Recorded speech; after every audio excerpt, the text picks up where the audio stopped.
But at the same time, there is a big awakening happening. Give us your take on that, and then I want to get into the economics.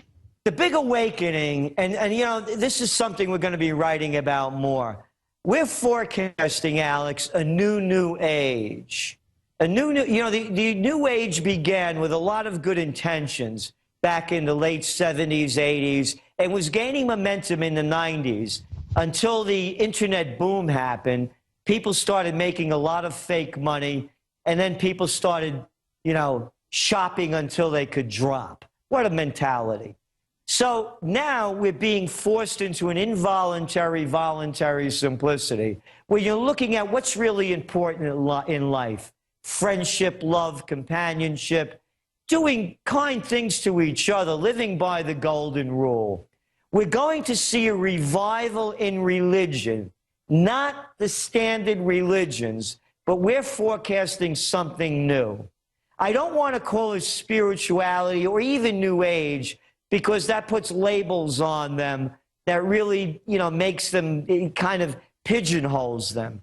But something greater than that. You're saying people are starting to awaken spiritually. That always happens during a crisis. Exactly.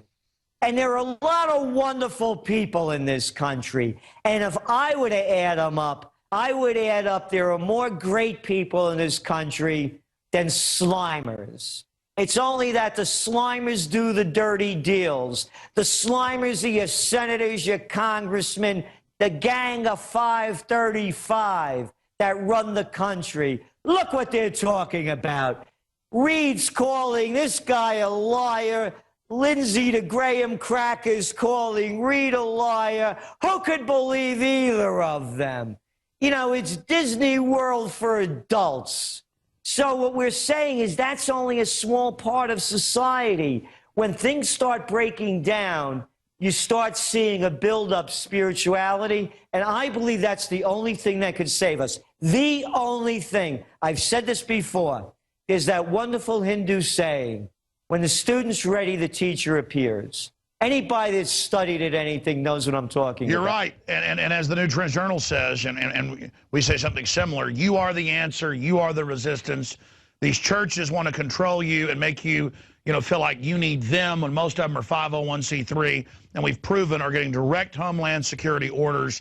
I've gone and spot-checked local churches, and I mean, you're going to worship the government, you're going to do what they say. I mean, this is like Soviet Russia or something, because they still had churches. They were just government mouthpieces.